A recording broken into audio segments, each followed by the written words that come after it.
할렐루야. 좋으신 하나님의 은혜가 여러분들에게 넘치기를 축복합니다. 갈수록 밝아져요.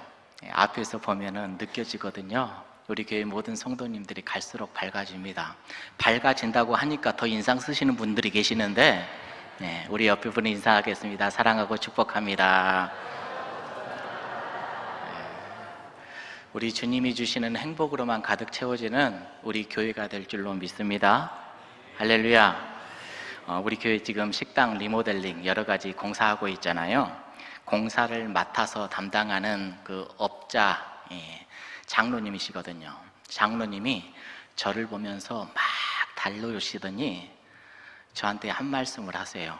이 장로님이 뭐라고 하시냐? 목사님 걱정되지요. 잘 될 겁니다. 제 마음을 알고 있었는지 잘 될 겁니다. 그래요. 여러분 잘 될 줄로 믿습니다. 우리의 만사가 주님의 은혜 가운데 잘 될 줄로 믿습니다. 여러분 우리가 사도행전 말씀을 함께 나누고 있거든요. 이 사도행전 처음에 교회의 모습이 시작되는 과정들을 우리가 살펴보고 있습니다. 처음에 교회의 모습이 어땠어요? 이 제자들을 중심으로 함께 모였던 많은 사람들이 있었는데 아무것도 할 수가 없었어요. 아무것도 할 수가 없었는데 예수님의 명령, 그 명령 따라서 그들이 오로지 한 것 하나 있었거든요. 그게 뭐였죠?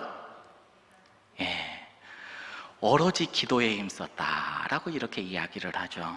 그것이 초대교회, 처음 교회가 했던 유일한 일이었습니다. 그들이 마음을 같이 해서 오로지 기도에 힘쓴 결과를 이제 우리가 오늘 말씀을 통해서 함께 또 나누려고 하는데, 당분간 우리가 함께 나누어야 될 사도행전 2장의 말씀은요, 너무너무 신비스러운 내용들이 담겨져 있어요. 그래서요, 이 사도행전 2장은 신학자들 간에서도 이게 서로 해석이 다릅니다. 의견이 분분해요. 그래서 우리가 나눠야 될 이 본문이 굉장히 신비로운 본문이기 때문에 우리가 이 해석도 굉장히 조심스럽습니다. 그렇지만 이 말씀을 통해서 우리가 하나님의 뜻을 또 밝히 알기를 주님의 이름으로 축복합니다. 자, 오늘 본문의 1절의 말씀은 이렇게 시작이 됩니다. 오순절 날이 이미 이르매. 그래요. 오순절 날이 다가왔습니다. 오순절은 우리가 잘 알다시피 유대 절기 중에 3대 절기 중 하나이지요.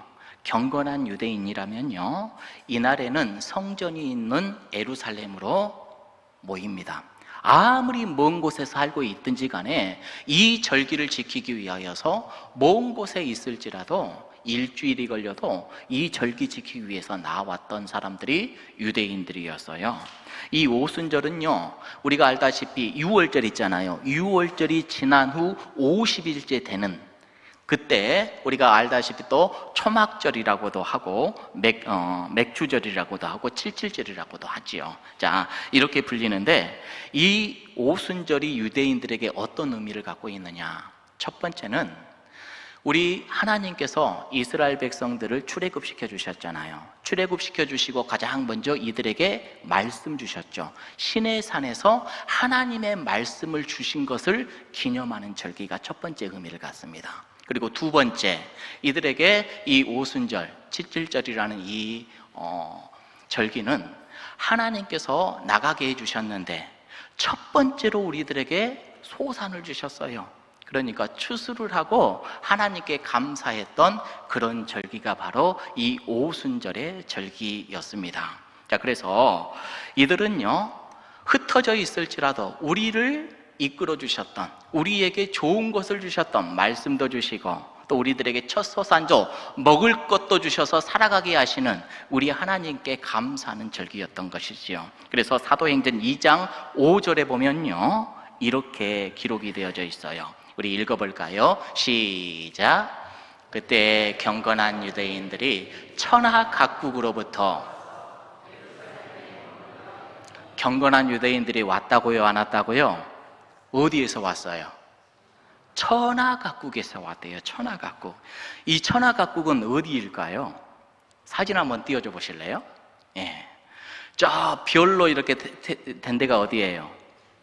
이스라엘의 예루살렘입니다. 저 멀리 뻗어져 있는 사람들이 이날은 다 모여요. 다 모이는 겁니다. 얼마나 많은 유대인들이 모였을까요, 그때? 여러분, 오순절날 몇 명이 모였다라고 그렇게 알 수는 없지만, 이 오순절이 되기 전에 50일 전이 어떤 절기라고요? 유월절인데, 우리 예수님께서 이 유월절 십자가를 지고 돌아가셨잖아요. 유월절 어린 양이 되어서. 이것을 연구했던 학자가 있어요. 그때 유월절에 얼마나 많은 유대인들이 예루살렘에 모였는가? 약 18만 명이 모였대요. 유월절에 18만 명이 모였어요. 많아요, 적어요? 별로 안 되죠? 어마어마한 것이죠. 당시 예루살렘의 인구가 5만 5천 명입니다. 그런데 유월절날 모였던 사람들이 18만 명, 엄청나게 많이 모인 거예요. 그렇다면 이 오순절날도 이 정도로 모였을 것이다 라고 우리가 생각해 볼 수가 있는 거죠. 자, 그러면 우리가 이렇게 또 생각을 해볼 수가 있어요. 그렇게 경건한 사람들, 유대인들이 많이 모였던 때 예수님의 제자들은 어떻게 하고 있을까요? 이들을 막 환영하고 맞이하는 그런 사람들이에요. 이들을 피하면서 다니는 사람들이 예수님의 제자들이잖아요. 예수님의 제자라고 얼마나 핍박을 많이 받고 얼마나 아픔을 당하고 얼마나 지금 짓눌려 있는 상황입니까? 예수님의 도당이라고 굉장히 손가락질 받고 핍박받는 그 상황인데, 세계에 있는 많은 경건한 유대인들, 대제사장들과 서기관들, 이들과 마음이 같은 사람들이 예루살렘에 가득 채워져 있는 겁니다. 그러니 얼마나 또 위축돼요. 그런 상황이라고요. 이때 할 수 있는 게 뭐밖에 없었다고요? 오로지 모여서 기도밖에 할 수 없었다 그래요. 자, 그래서 이들은 함께 모여서 기도하는데, 우리가 잘 알다시피 마가의 다락방에 몇 명이 모였죠? 120명 정도가 모였습니다. 그리고 120명이 한 곳에서 모여서 오로지 기도에 힘쓴 결과가 이제 나오는데, 이 기도한 사람들을 초대교회, 이 사람들이라고 우리는 불러요. 자, 초대교회라고 부르는 사람들, 이때 어떤 결과가 나타났는지 사도행전 2장 41절, 42절에는 이렇게 기록이 되어져 있죠. 그 말을 받은 사람들은 세례를 받으매 이 날은 어떤 날이에요? 오순절날 이 날에 신도의 수가 몇 명이나 되어 있다고요? 이게 비도저요? 신도의 수가 이날에 3,000명이 더져 있었다. 120명이 모여져 있어요. 그들은 기도에 힘썼어요. 그리고 이제 오늘 우리가 계속해서 말씀을 볼 텐데, 성령님께서 임한 그 결과, 베드로가 설교를 하는데 3,000명이나 신도가 더해졌다. 이게 초대교회의 숫자적으로 성장하는 모습이었습니다. 그러면 영적으로는 성장을 안 했나? 그들이 사도들의 뭘 받았어요? 가르침을 받아 서로 교제하고 떡을 떼며 우리 교회도 떡을 잘 떼죠? 교제를 잘 하죠? 가르침을 잘 받죠? 할렐루야. 오로지 뭐 했다? 기도에 힘쓰니라. 아멘. 지난 한 주간도 어떤 권사님이 막 오시면서, 목사님 오늘 제 기도 차례입니다 하면서 막 일 뒤로 제껴놓고 와가지고 기도하고 가시는 모습을 보는데, 그때 제가 그냥 점심을 안 먹어도 배가 부르더라고요. 오로지 기도하는데 힘쓰니라 그랬어요. 수적 성장, 영적 성장이 이렇게 일어났습니다.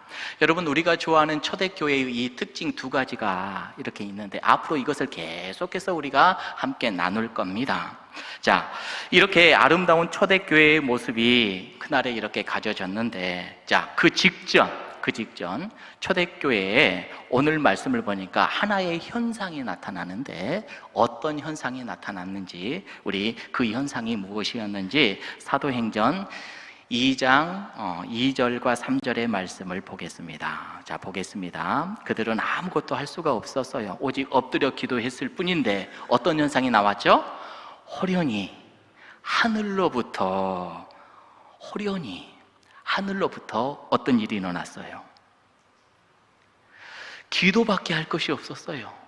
기도하고 있는데 이들이 할 수 있는 것 아무것도 없었어요. 그저 움츠려가지고 밖에는 유대인들이 가득해요. 나가면 혹시 너 예수 믿는 사람 아니야? 붙잡힐 수도 있어요.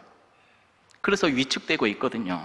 그래서 기도밖에 할 수 없었는데 호련히 하늘로부터 두 가지가 임하는데, 첫 번째, 급하고 강한 바람 같은 소리가 있었다 그래요. 급하고 강한 바람 같은 소리가 있어 그들이 앉은 온 집에 가득하며. 여러분, 급하고 강한 바람 같은 소리가 뭘까요? 여러분들 이런 거 들어보셨어요? 가끔씩 듣잖아요. 가다가면 쉥 바람 소리 듣잖아요. 그런데 사도행전에서 말하는 이 강하고 급한 바람 같은 소리, 이게 과연 뭘까? 저도 들어보지 못했어요. 이 사도행전에서 말하는 이 소리가 뭘까? 그런데 우리는 알지요. 이 소리가 어떤 소리예요? 성령님의 임재의 소리구나. 할렐루야. 무슨 소리요? 성령님의 임재의 소리였겠다 그래요. 표현을 저렇게 해놓은 겁니다.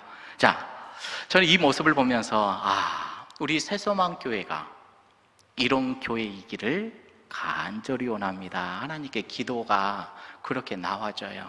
하나님, 우리 교회도 급하고 강한 바람 같은 소리, 곧 성령님의 임재의 소리가 우리 교회에 넘치게 하여 주시옵소서. 여러분, 이게 오늘 우리의 첫 번째 기도 제목이 되어야 될 줄로 믿습니다. 여러분, 우리는요, 살아가면서 얼마나 많은 소리를 들으며 소리를 하며 살아가는지 몰라요. 보세요. 교회 안에서도요, 이렇다 저렇다 얼마나 자기 목소리를 내고 똑똑하게 자기 주장을 하는 사람들이 많은지 모릅니다. 참 자기 소리 요즘에는 잘 내고 살아가잖아요. 그렇죠? 그런데 교회는 그게 아닌가 봐요. 교회는 그게 아니에요. 교회에 있어야 될 말은 성령의 임재의 소리인 줄로 믿습니다. 할렐루야. 내 지혜, 내 똑똑함이 막 교회에서 넘쳐나는 것이 아니에요. 교회는 성령님의 임재의 소리가 넘쳐나는 곳이 바로 교회라는 것을 여러분들 제발 잊지 마셨으면 좋겠어요. 완전히 성령님이 우리의 생각과 마음과 입술을 통제해 주셔가지고 내 언어, 내 소리가 안 나오고 성령님의 임재의 말이 나와. 하나님의 뜻이 막 내 입속에서 나와. 우리 장로님들이 입술이 열면 그렇잖아요. 안 그래요? 우리 장로님들이 말하기만 하면 이야, 저거 하나님의 뜻인 것 같다. 우리 권사님의 말씀들이 그러잖아요. 이야, 정말로 어떻게 저렇게 부드러운 말들이 나오지? 어떻게 사람들을 저렇게 따뜻하게 만들어버리지? 우리 집사님들이 그러잖아요. 우리 집사님들이 말을 하면 힘을 주고 용기를 주고 하나로 묶어버리는 성령님의 임재의 소리가 가득한 게 바로 교회인 줄로 믿습니다. 할렐루야. 성령님의 임재로 충만한 소리, 충만한 언어가 우리 새소망교회에 넘치기를 주님의 이름으로 축복합니다.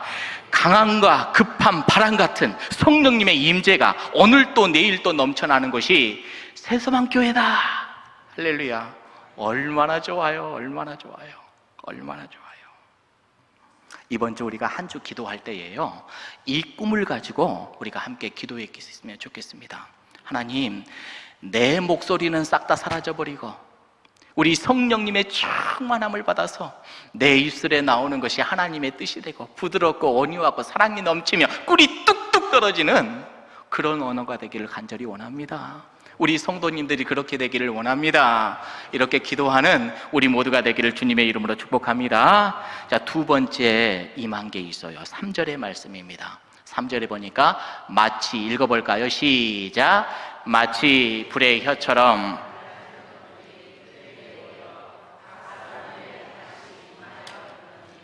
여러분, 첫 번째는 급하고 강한 바람 같은 소리, 성령의 충만한 소리였는데, 두 번째는 보니까 불의 혀처럼 갈라지는 것들이 그들에게 보였대요. 여러분들 그거 보셨어요? 저는 못 봤어요. 그것이 어떠한 모습인지 저는 몰라요. 그런데 표현해 넣기를 불의 혀처럼 갈라지는 것들이 그들에게 보였다 그래요. 그리고 각 사람 위에 하나씩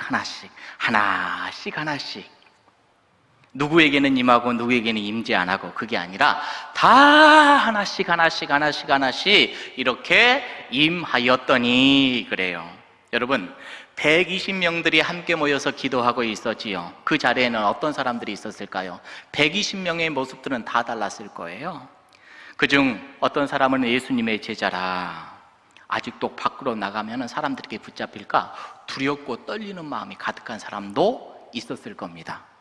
상대적으로 내가 너보다 더 나아 하면서 우쭐대는 그런 사람도 그 안에 섞여져 있었을지도 몰라요. 며칠 전에 예수님은 나는 모른다, 나는 그와 함께 하지 않았다, 예수님을 부인하는 사람도 그 안에 섞여 있었을지도 몰라요. 절대로 주님 버리지 않겠습니다. 이렇게 떠난 사람도 그 안에 있었겠지요. 가만히 봐보세요. 얼마나 부족하고 연약한 사람들이 다 모여 있습니까? 그런데 말씀을 보니까 그런 자들임에도 불구하고 하나하나 각자 빠짐없이 한 사람에게 뭐가 임했대요? 성령님이 임했대요. 얼마나 기적과 같은 역사예요.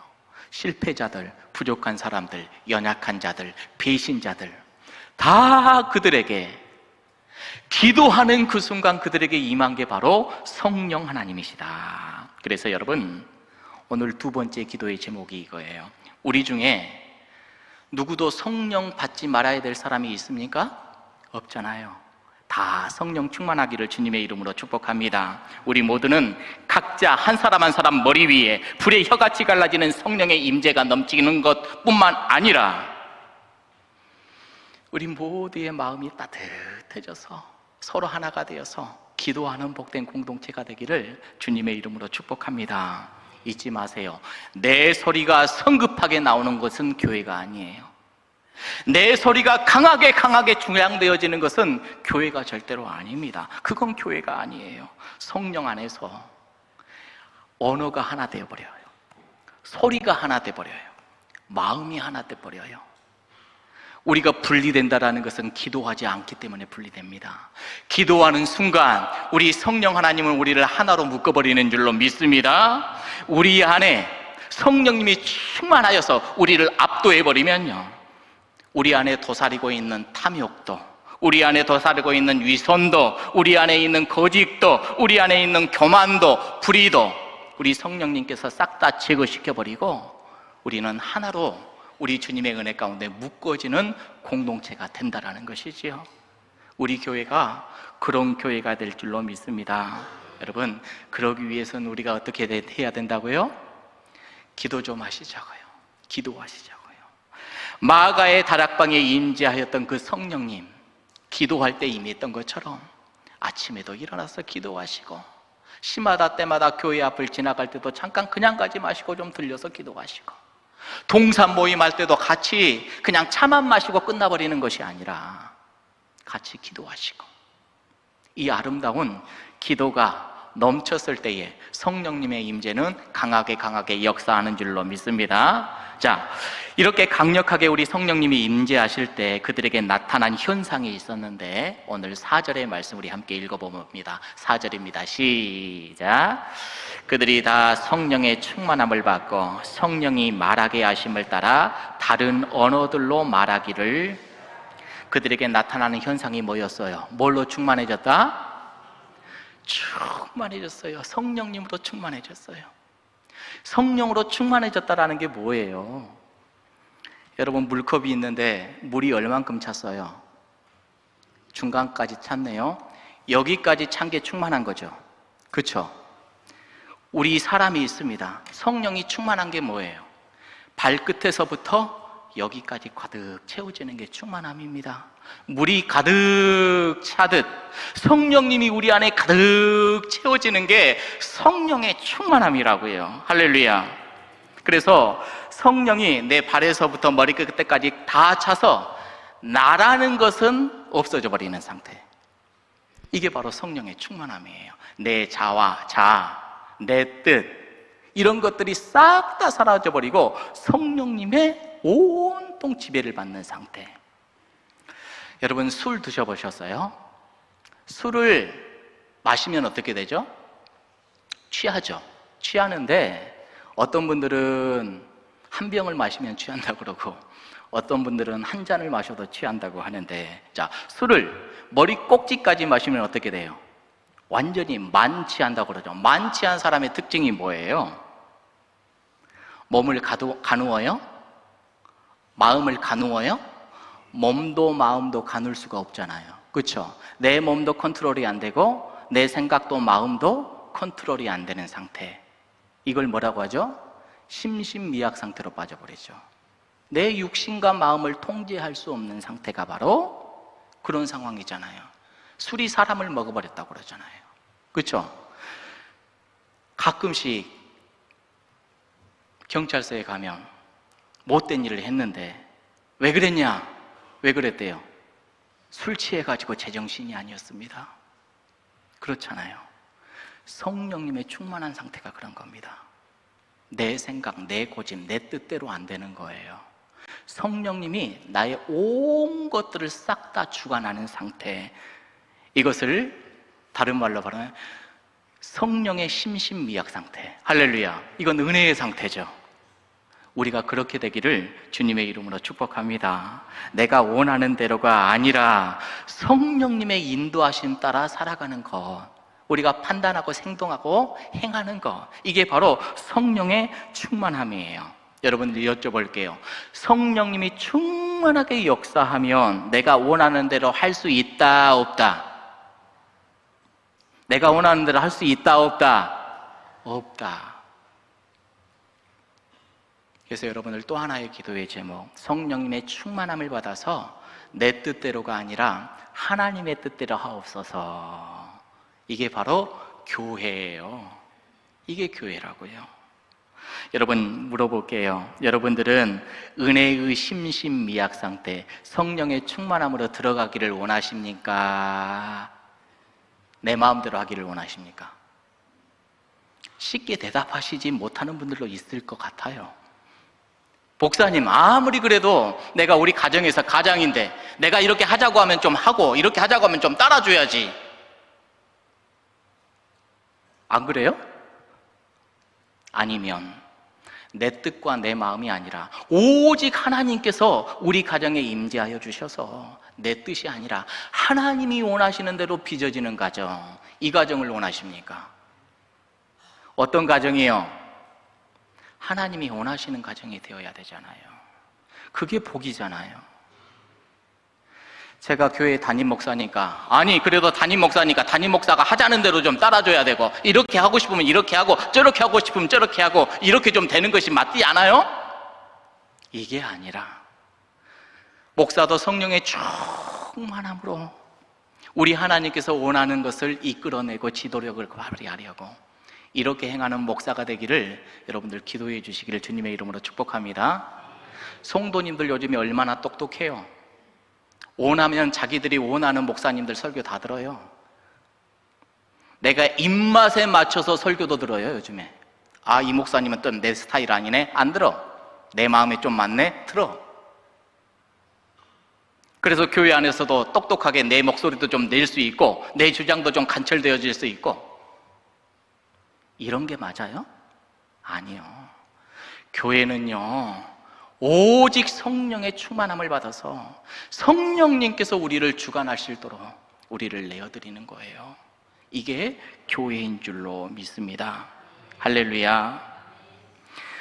여러분들이 정말로 성령 심신미약 상태로 들어가셔서 가정을 잘 세워냈으면 좋겠습니다. 또 우리 교회가 성령의 심신미약 상태, 은혜로 빠져서 우리 교회가 그렇게 빚어지기를 주님의 이름으로 축복합니다. 자, 그랬을 때 오늘 4절 말씀 봐봐요. 다시 한번. 그들이 각기 다른 언어들로 말하기 시작합니다. 성령의 충만함을 받았는데 다른 언어들로 말했다. 여러분 충격적이죠?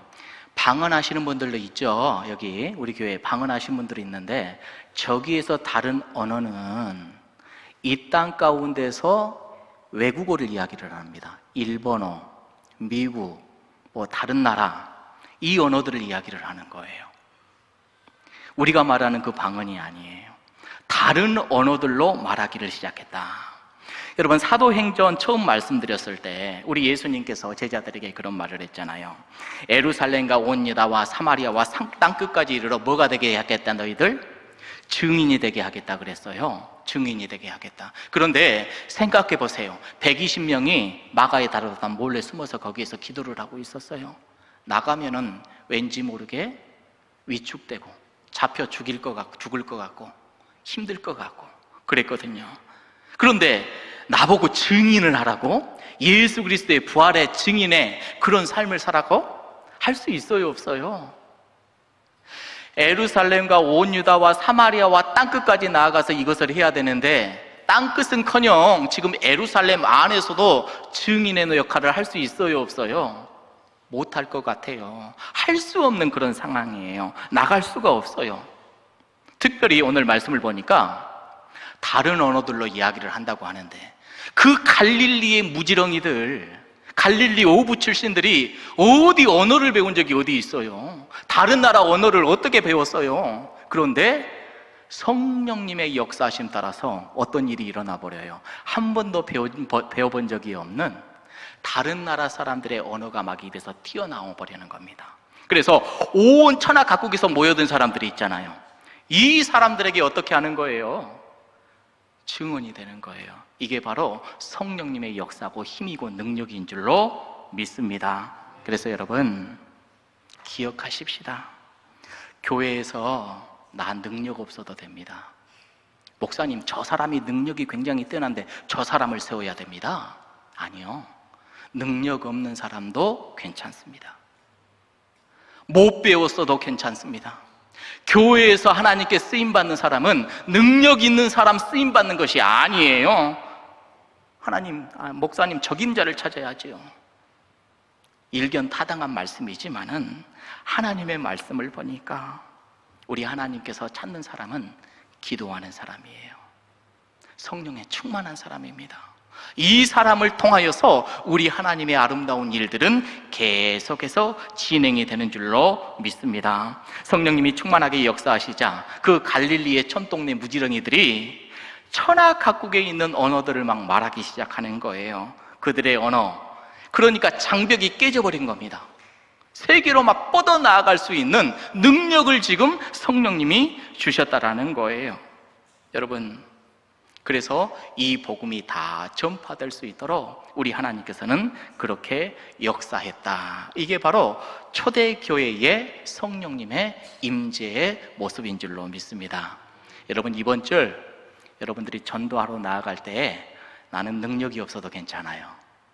그냥 내가 그 마음만 갖고 있다라면, 예수 그리스도의 뜨거운 마음만 갖고 있다라면 성령님께서 역사하실 겁니다. 그래서 사람을 변화시키고 주님 앞으로 이끌어내실 줄로 믿습니다. 여러분들의 그 믿음, 여러분들의 지혜, 여러분들의 그 경력, 그런 거 신뢰하지 마세요. 오직 우리가 신뢰하는 것은 성령님, 그 한 분밖에 없다라는 것을 잊지 마시기를 간절히 원합니다. 여러분, 이제 정리를 해볼게요. 여러분, 이스라엘 백성들, 특별히 그 안에서 하나님께서, 우리 예수님께서 12명의 제자들을 이렇게 컨택하셨는데 이들은 아무것도 할 수 없었어요. 한편으로는 배신자였습니다. 그와 함께 있었던 120명들 아무것도 할 수 없었어요. 누구 하나 똑똑한 사람은 없었어요. 자, 그런데 주님의 말씀에 순종했을 때, 기도했을 때, 그때부터 성령님이 일하기 시작하시잖아요. 그러니 우리 교회가 그런 아름다운 모습을 본받아 살아나가는 복된 교회가 되기를 주님의 이름으로 축복합니다. 우리 교회의 모든 성도님들이 그렇게 고백했으면 좋겠어요. 나는 지혜가 없습니다. 똑똑한 사람이 아닙니다. 나는 내 주장하지 않겠습니다. 그저 하나님께서 이끌어 가셨으면 좋겠습니다. 하나님 앞에만 서면 벌벌 무서워 떠는 사람이 제가 되기를 원합니다. 그저 하나님께서 나를 만지시고 나를 붙들어 주옵소서. 그렇게 고백하는 공동체가 우리 공동체여야 합니다. 성령이 아니거든요, 교회는 아무것도 아니에요. 정말로 그렇습니다.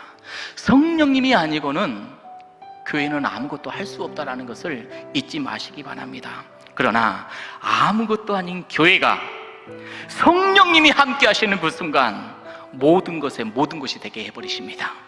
모든 것을 감당하실 수 있도록 우리 주님께서는 막 일하고 가시는 분이 바로 우리 주님이셔요. 오늘도 우리는 실패자일 수도 있고 부족한 자일 수도 있고, 하지만 기도했을 때 우리 성령님이 임재하셔서 우리를 불러주시고 우리를 선하게 써주셔요. 아름다운 하나님의 아름다운 복된 사람으로 써주십니다. 그래서 우리 하나님의 부르심에는 후회가 없으신 거예요. 똑똑한 사람 안 불렀다니까요. 예루살렘 안에 있는 똑똑한 사람 불러서 안 쓰셨고, 갈릴리에 있는 무지렁이들 불러서 쓰셨다니까요. 그래서 우리 하나님의 부르심에는 후회가 없는 거예요. 우리 주님께서는 갈릴리 촌 동네 무지한 인생들을 부르셨어요. 하나님은 후회하셨을까요? 절대 후회 안 하셨죠. 예루살렘의 박식한 자들, 지혜 있는 자들, 똑똑한 사람들 부르지 않으셨습니다. 자기가 지혜 많다고 떠들어대는 인생들을 부르지 않으신 거예요. 그런 것들 불러봐야 자기가 힘써 해냈다고, 내가 했다고 그렇게 할 거거든요. 아무것도 못하는 그 무지한 인생들을 불러야지만이 하나님이 하셨다 이렇게 말할 거거든요. 그래서 우리 하나님께서는 부르심에 후회가 없는 겁니다. 여러분, 우리가 이 자리에 선 것은 내 의지로 선 것이 아닌 겁니다. 하나님의 부르신 겁니다. 아무리 생각해도 나는 예루살렘의 증인도 못되고 온 유대와 사마리아 땅끝까지 나아갈 수 없어서, 정말로 나는 할 수 없어서 나를 왜 불러주는지 나는 몰라요. 그런데 우리 하나님의 말씀에 순종했을 때 예루살렘 안에서 머물러라, 기도해라, 그 말에 순종했을 때 내가 연약하지만 부족하지만 성령님 임재하여 주셔서 하나님의 놀라운 역사를 이루어 가시잖아요. 여러분, 잊지 마십시다. 내 생각을 내려놓는 순간, 우리 하나님을 의지하는 순간, 주님께 기도하는 순간, 내 생각보다 크시고 내 지혜로는 측량하지 못하는 우리 하나님의 능력이 나에게 임재하여 주셔서 우리 가정을, 우리 교회를 가장 좋은 길로, 가장 완전한 길로 이끌어 주심을 여러분들 잊지 마시기를 바랍니다. 여러분, 이 시간 기도합시다. 하나님의 말씀에 그저 순종하는 사람 되게 하여 주옵소서. 어떤 순간에도 엎드려 기도하는 자가 되게 하여 주시옵소서. 겸손한 사람 되게 하여 주시옵소서. 우리 가정에서, 교회에서 내 말과 내 생각은 사라지게 도와주시옵고, 성령의 민감하심을 통하여서 하나님의 말씀을, 하나님의 뜻을 우리 가정에서, 교회에서 펼쳐낼 수 있는 도구가 될 수 있도록 인도해 주시라고, 우리 이 시간 잠깐 기도하며 나아갈 수 있도록 우리 주님 여기에 역사하여 달라고 우리 함께 기도하겠습니다.